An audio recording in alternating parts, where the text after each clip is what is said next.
isang bagong awitin. Magsiawit kayo sa Panginoon, buong sandaigdigan. Awitan ang Panginoon at purihin ang kaniyang ngalan. Ipahayag ang kaniyang pagliligtas sa lahat ng panahon.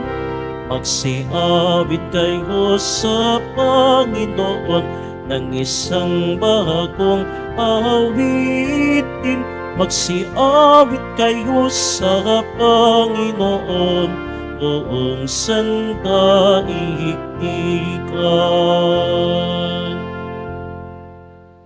Sa ngala ng Ama at ng Anak at ng Espiritu Santo, Amen. sumainyo ang Panginoon. At sumaiyo rin. Mga kapatid, aminin po natin ang ating mga kasalanan upang marapat tayong gumanap sa banal na pagdiriwang. Inaamin ko Sa makapangyarihang Diyos at sa inyo mga kapatid, na lubha akong nagkasala sa isip, sa salita, sa gawa at sa aking pagkukulang. Kaya isinasamo ko sa mahal na Birheng Maria, sa lahat ng mga anghel at mga banal, at sa inyo mga kapatid na ako'y panalangin sa Panginoong ating Diyos. kaawaan tayo ng makapangyarihan Diyos, patawarin tayo sa ating mga kasalanan, at patnubayan tayo sa buhay na walang hanggan. Amen. Panginoon, kaawaan mo kami. Panginoon, kaawaan mo kami. Kristo, kaawaan mo kami. Kristo, kaawaan mo kami. Panginoon, kaawaan mo kami. Panginoon, kaawaan mo kami. Manalangin tayo. Ama naming makapangyarihan, pinangangatawanan mong manahan sa mga loobing tapat at maasahan. Sa kagandahang loob mo, kami naway makapamuhay bilang mga mapalad na maging iyong tahanan sa pamamagitan ni Hesukristo kasama ng Espiritu Santo, magpa sa walang hanggan. Amen. Magsiupo po ang lahat. Pagbasa mula sa aklat ng Henesis. Sinipingan ni Adan ang kanyang asawa, at ito'y nagdalang tao. Nang isilang ang kanyang panganay na lalaki, ay sinabi ni Eva, "Nagkaroon ako ng anak na lalaki sa tulong ng Panginoon." Kaya Cain ang ipinangalan niya rito. Sinundan si Cain ng isa pang anak na lalaki, at Abel naman ang ipinangalan dito.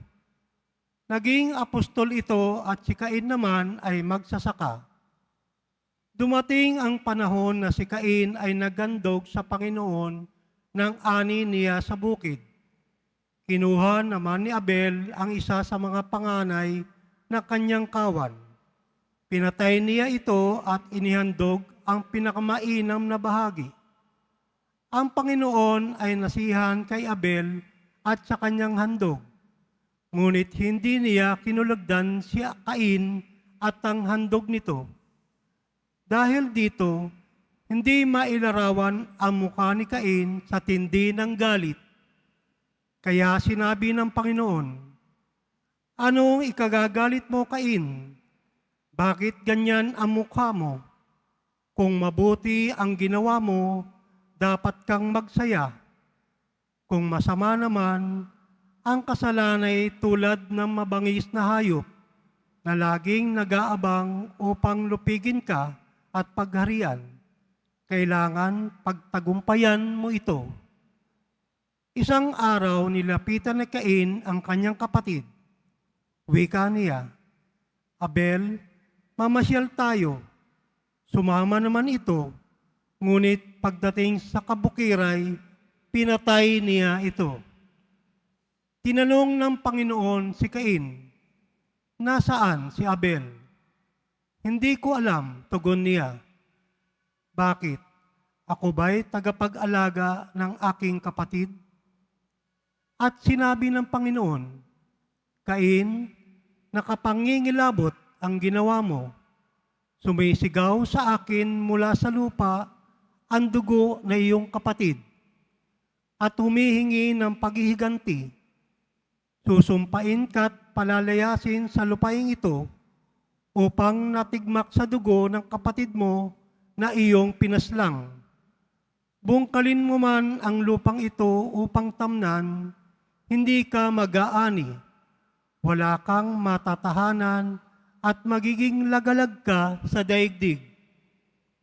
Napakabigat namang parusa ito, sabi ni Cain sa Panginoon.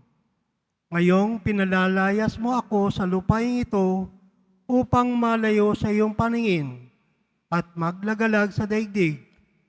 Papatayin ako ng sinumang makakakita sa akin.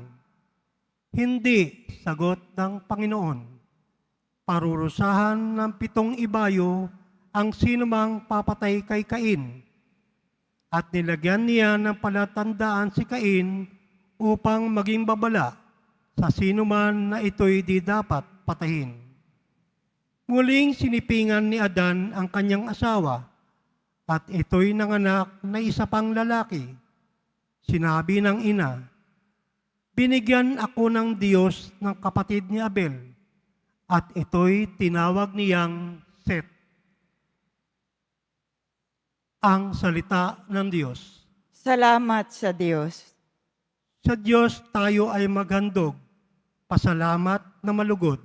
Sa Diyos, tayo ay maghandog ng pasasalamat na malugod. Ang dakilang Panginoon, ang Diyos na nagsasaysay, ang lahat ay tinatawag sa silangan at kanluran.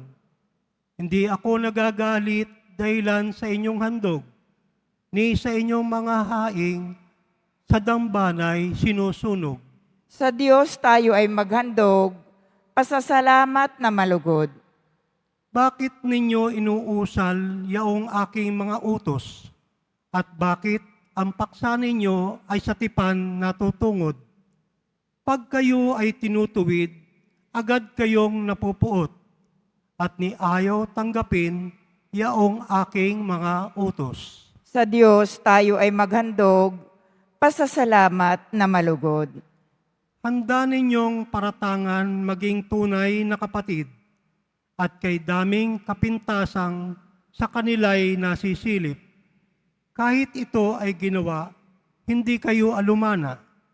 Kaya naman ang akala, kayo't ako'y magkaisa. Ngunit ngayon, panahon nang kayo'y aking pagwikaan upang inyong maunawaan ang ginawang kamalian. Sa Diyos tayo ay maghandog, pasalamat na malugod. Magsitayo po ang lahat.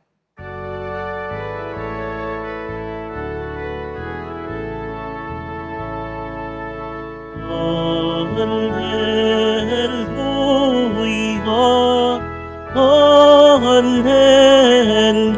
hallelujah,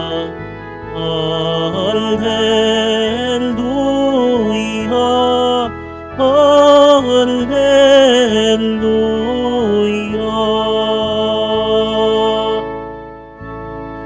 Ikaw, O Kristo, ang daan, ang katotohanan at buhay, patungo sa Amang mahal.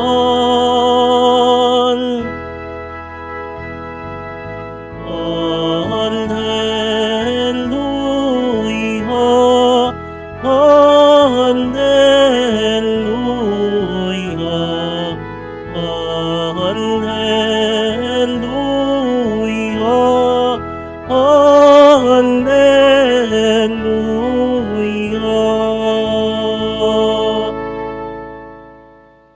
Sumainyo ang Panginoon, At sumaiyo rin. ang mabuting balita ng Panginoon ayon kay San Marcos. Papuri sa iyo, Panginoon. Noong panong iyon may dumating na mga Pariseo at nakipagtalo kay Jesus. Ibig nilang masilo siya, kaya hiningi nila na magpakita si Jesus ng isang tanda mula sa langit. Napabuntong hininga ng malalim si Jesus at ang wika, "Bakit naghahanap ng tanda ang lahing ito? Sinasabi ko sa inyo, hindi sila papakitaan ng anumang tanda." Iniwanan niya sila at pagkasakay ng bangka ay tumawid sa ibayo. Ang mabuting balita ng Panginoon. Pinupuri ka namin, Panginoong Hesukristo. Magsiupo muna tayong lahat. Narinig mo na ba yung kataga natin bilang mga Pilipino, yung nakikipag-usap sa pader? Minsan may nagsabi na, ayokong kausap yan. Bakit? Para ka nakikipag-usap sa pader. Kasi kahit anong paliwanag mo, kahit anong sabihin mo, hindi siya makikinig. Hindi siya maniniwala. Diba yan yung sinasabi natin, kahit tumambling ka pa, dead ma. At ito yung sinakausap at kinakausap ni Jesus sa ating ebanghelyo. Mga taong humihingi ng tanda kay Jesus. Gusto niya sabihin, kulang pa ba? Nakita niyo na ang lahat? Kulang pa ba? Buti na lang hindi sinabi ni Jesus, para naman ako nakikipag-usap sa pader sa inyo. Na ginawa ni Jesus, magpakain ng ilang libo, nagpagaling ng mga may sakit, nagpalayas ng demonyo, ang mga bulag ay nakakita, ang bingi ay nakarinig, ang lumpoy nakalakad, ang mga pipi ay nakapagsalita. Kulang pa ba? Kaya sinabi ni Jesus sa Ebanghelyo, walang tanda ang ibibigay sa inyo. Kasi kahit magbigay pa ng tanda, kung lahat naman ginawa at nakita na ninyo at hindi kayo naniwala, ewan ko na lang. Parang nakikipag-usap sa pader. Maganda rin para sa atin bilang Kristiyano na sana hindi rin parang nakikipag-usap sa pader si Jesus pag kasama tayo at kaharap tayo. Na ang gusto lang natin, pakinggan at makita yung gusto lang natin. Na minsan ayaw nating maniwala sa Diyos. Nagdadalawang isip tayo sa Diyos. Nagdadalawang isip tayo sa kabutihan ng Diyos. Baka meron sa inyo, magdadasal kay Jesus Nazareno, sasabihin mo, Panginoon, nilalatag ko ang aking kinabukasan sa iyo. I lay my future, my life in your hands, Lord. Tapos paglabas mo ng simbahan, may nakalagay doon, totoong hula, alamin ang iyong kapalaran, punta ka naman.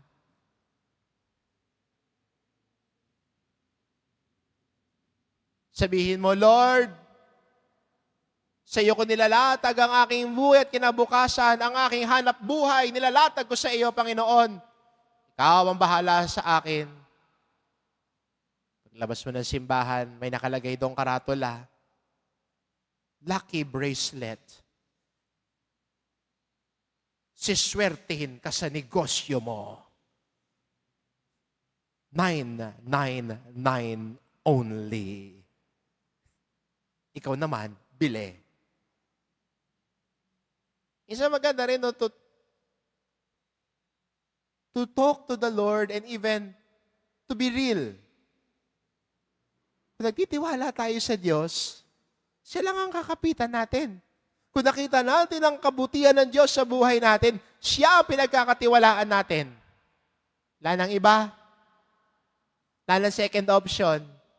Because Jesus is our first and only option. And those who trust in the Lord blesses and guides.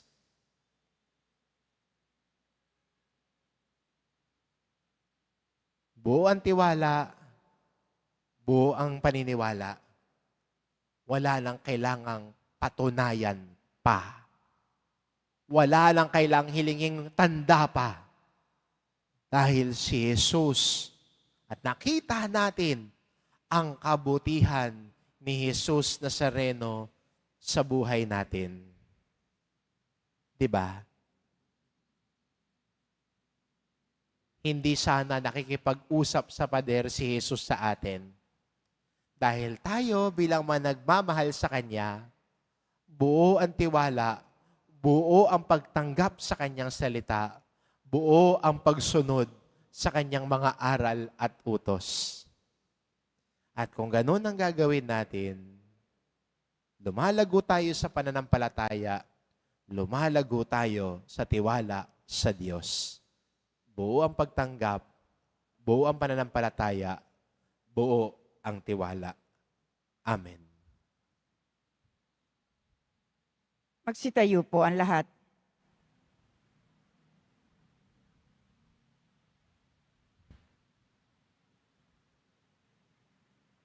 Minamahal ko mga kapatid, bumaling tayo sa Diyos Ama sa panalangin para sa biyaya na makapagbagong buhay at matatag na maniwala sa panawagan ni Kristo sa pagbabalik loob. Ang ating itugon, Diyos ng kaligtasan, maging bukas nawa kami sa iyo. Diyos ng kaligtasan, maging bukas nawa kami sa iyo. Ang mga pinuno ng simbahan, naway walang kapagurang maging tagapaghatid ng mensahe ng Diyos ng pagsisisi sa mga taong may tunay na pusong naghahanap sa Panginoon. Manalangin tayo.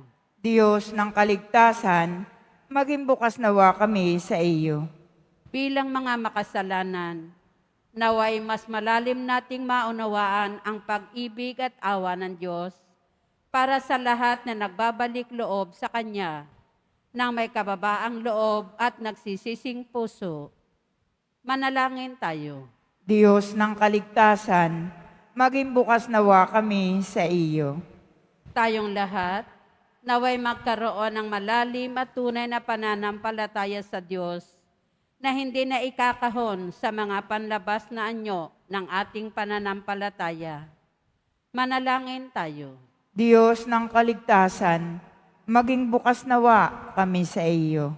Ang mga may sakit, naway makaunawa sa walang patid na pag-ibig ng Diyos sa gitna ng kanilang mga dinaranas na pagsubok at paghihirap. Manalangin tayo. Diyos ng kaligtasan, maging bukas nawa kami sa iyo. Ang mga namatay, naway makatagpo ng kapayapaan at kaligayahan sa kaharian ng Diyos. Manalangin tayo. Diyos ng kaligtasan, maging bukas nawa kami sa iyo. Sa ilang sandali ng katahimikan, ating ipanalangin ang iba pang mga pangangailangan ng ating pamayanan. Gayon din ang mga intensyon na inialay sa ating misa sa araw na ito at isama rin natin ang ating mga pansariling kahilingan. Manalangin tayo. Diyos ng kaligtasan, maging bukas nawa kami sa iyo. O Panginoon, gabayan mo ang lahat ng araw ng aming masalimuot na buhay. Bigyan mo kami ng kaligtasan at banal na kapayapaan. Hinihiling namin ito sa pamamagitan ni Kristong aming Panginoon. Amen. Magsiupo muna lahat.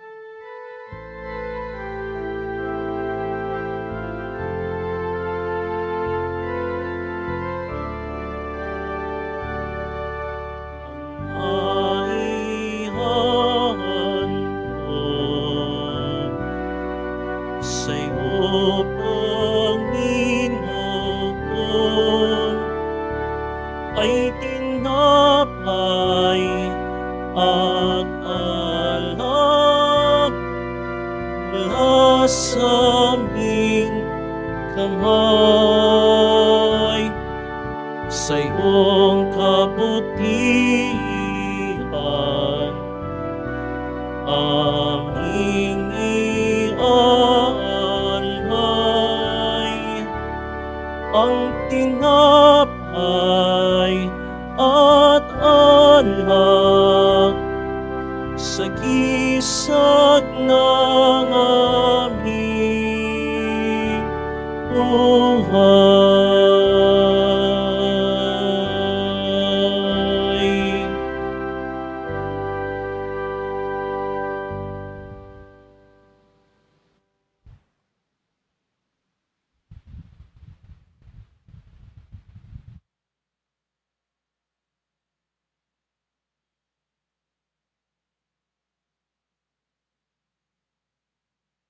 Magsitayo na po ang lahat.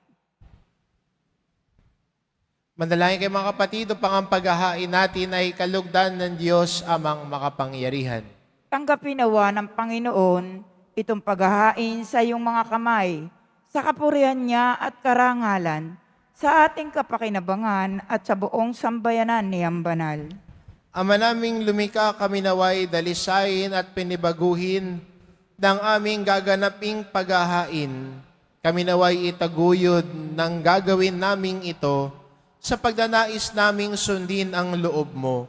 Sa pamamagitan ni Hesukristo, kasama ng Espiritu Santo, magpa sa walang hanggan. Amen. Sumainyo ang Panginoon. At sumaiyo rin. Itaas sa Diyos ang inyong puso at diwa. Itinaas na namin sa Panginoon. Pasalamatan natin ang Panginoong ating Diyos. Marapat na siya ay pasalamatan. Ama naming makapangyarihan, tunay ngang marapat na ikaw ay aming pasalamatan. Sa iyong paglingap at kagandahang loob, ang tao'y nilikha mo't pinangangasiwa sa sansinukob. Sa hangad mong siya'y iwastong lubos, siya'y pinagdusa mo sa kanyang pagtalikod. Sa iyong paggiliw, iyong ipinahintulot na makabalik siya sa pamamagitan ni Kristo Jesus. Kaya kaisa ng mga anghel na nagsisiawit ng papuri sa iyo, nang walang humpay sa kalangitan, kami nagbubunyi sa iyong kadakilaan. Santo, Santo, Santo, Panginoong Diyos ng mga hukbo, napupuno ang langit at lupa ng kadakilaan mo, o sana sa kaitaasan, pinagpala ang naparirito sa ngalan ng Panginoon, o sana sa kaitaasan. Magsiluhod po ang lahat. Ama naming banal, ikaw ang bukal ng tanang kabanalan, kaya't sa pamamagitan ng iyong Espiritu, gawin mong banal ang kaloob na ito, upang para sa amin maging katawan at dugo ng aming Panginoong Hesukristo. Bago niya pinagtiisang pusang loob na maging handog, hinawakan niya ang tinapay, pinasalamatan kanya. Pinagati-hati niya iyon, iniabot sa kanyang mga alagad at sinabi, tanggapin ninyong lahat ito at kanin, ito ang aking katawan na iahandog para sa inyo.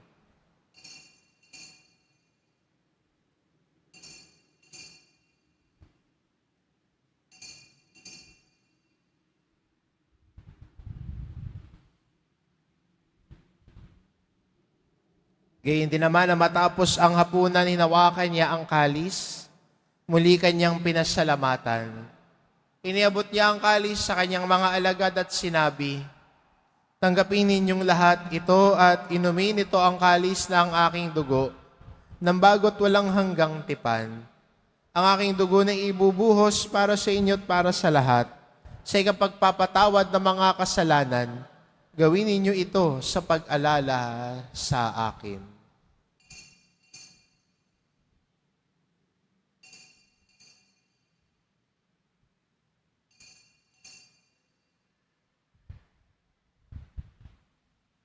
Magsitayo po ang lahat. Ipagbunyi natin ang misteryo ng pananampalataya. Si Kristo'y namatay, si Kristo'y nabuhay, si Kristo'y babalik sa wakas ng panahon. Ama, ginagawa namin ngayon ang pag-alala sa pagkamatay at muling pagkabuhay ng iyong anak. Kaya't inaalay namin sa iyong tinapay na nagbibigay buhay at ang kalis na nagkakaloob ng kaligtasan. Kaming nagpapasalamat dahil kami iyong minarapat na tumayo sa harap mo para maglingkod sa iyo. Isinasamo namin kaming magsasalo-salo sa katawan at dugo ni Kristo ay mabuklod sa pagkakaisa sa pamamagitan ng Espiritu Santo. Ama, lingapin mo ang iyong simbahang laganap sa buong daigdig. Puspusin mo kami sa pag-ibig kaisa ni Francisco na aming Papa at ni Jose na aming Obispo at ng Tanang Kaparian. Alalahanin mo rin ang mga kapatid naming nahimlay na may pag-asang sila'y muling mabubuhay, gayon din ang lahat ng mga pumanaw. Kaawaan mo sila at patuloyin sa iyong kaliwanagan. Kaawaan mo't pagindapatin kaming lahat na makasalo sa iyong buhay na walang wakas. Kaisa na mahal na Birheng Maria na ina ng Diyos, ng kabiyak ng puso niyang si San Jose, kaisa ng mga apostol at ng lahat ng mga banal na namuhay dito sa daigdig ng kalugod-lugod sa iyo. Maipagdiwang nawa namin ang pagpupuri sa ikararangal mo sa pamamagitan ng iyong anak na aming Panginoong Heso Kristo. Sa pamamagitan ni Kristo, kasama niya at sa Kanya, ang lahat ng parangal at papuri ay sa iyo. Diyos amang makapangyarihan, kasama ng Espiritu Santo, magpa sa walang hanggan. Amen. Sa tagubili ng mga nakagagaling na utos at turo ni Jesus na Panginoon natin at Diyos, ipahayag po natin ng lakas loob. Ama namin, sumasalangit ka. Sambahin ang ngalan mo. Mapasa amin ang kaharian mo. Sundin ang loob mo dito sa lupa para nang sa langit. Bigyan mo kami ngayon ng aming kakanin sa araw-araw at patawarin mo kami sa aming mga sala para ng pagpapatawad namin sa nagkakasala sa amin. At huwag mo kaming ipahintulot sa tukso at iadya mo kami sa lahat ng masama. Hinihiling namin kami adya sa lahat ng masama, pagkalooban ng kapayapaan araw-araw, iligtas sa kasalanan at ilayo sa lahat ng kapahamakan. Samantalang aming pinananabikan ang dakilang araw ng pagpapahayag ng tagapagligtas naming si Heso Kristo. Sapagkat iyo ang kaharian at ang kapangyarihan at ang kapurihan, magpakailanman. Amen. Panginoong Jesucristo, sinabi mo sa iyong mga apostol, kapayapaan ang iniiwan ko sa inyo, ang aking kapayapaan ang ibinibigay ko sa inyo. Tungayan mo ang aming pananampalataya at huwag ang aming pagkakasala. Pagkalooban mo kami ng kapayapaan at pagkakaisa.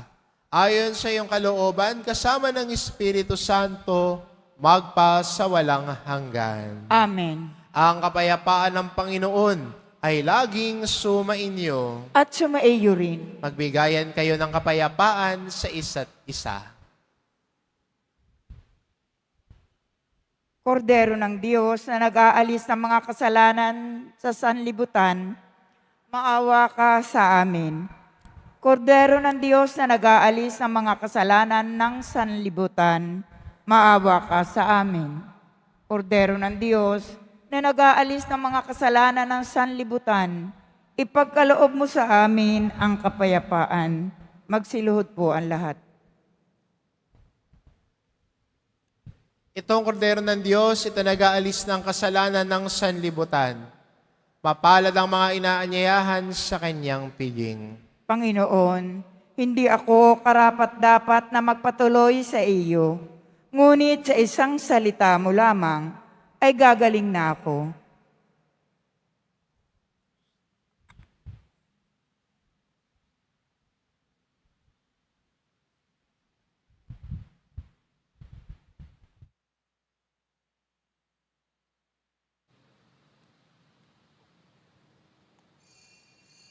Para sa lahat ng tatanggap ng banal na komunyon, sasagot po tayo ng amen. Pagkasabi ng pare o ng lay minister ng katawan ni Kristo at isubo agad sa bibig bago umalis sa harapan ng pare o ng lay minister. Sumunod po tayo.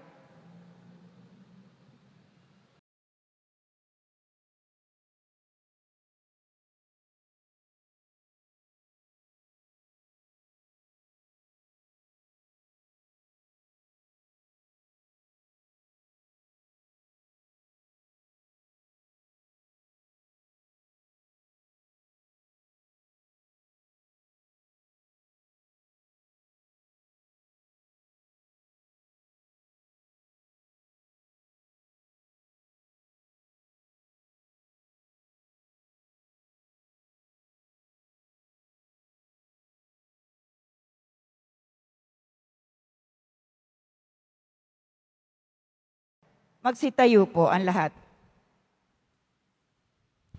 Manalangin tayo.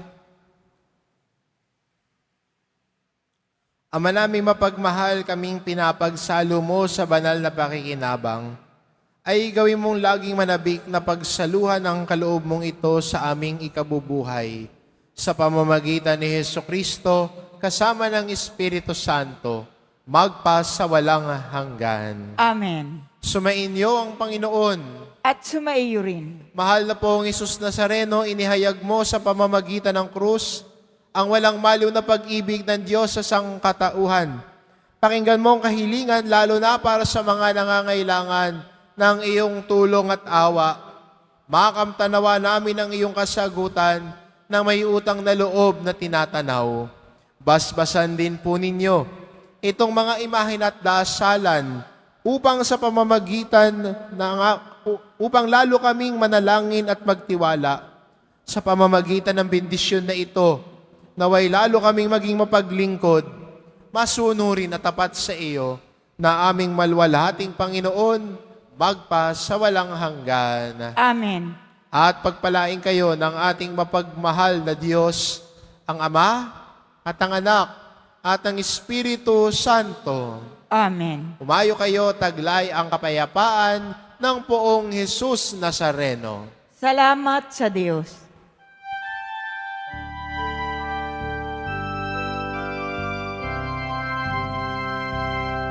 Nuestro Padre Jesús Nazareno, sinasamba ka namin. Pinipintuho ka namin. Aral mo ang aming buhay at kaligtasan.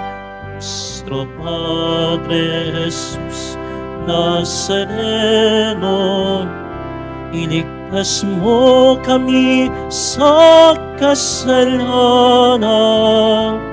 Ang krus mong kinamatayan ay sagisag ng aming kaligtasan. Nuestro Padre Jesús Nazareno, dinarangan ka namin. Nuestro Padre Jesús Nazareno, nilulwalhati ka namin. Nuestro Padre Jesús Nazareno, dinarangan ka namin. Nuestro Padre Jesús Nazareno, nilulwalhati ka namin.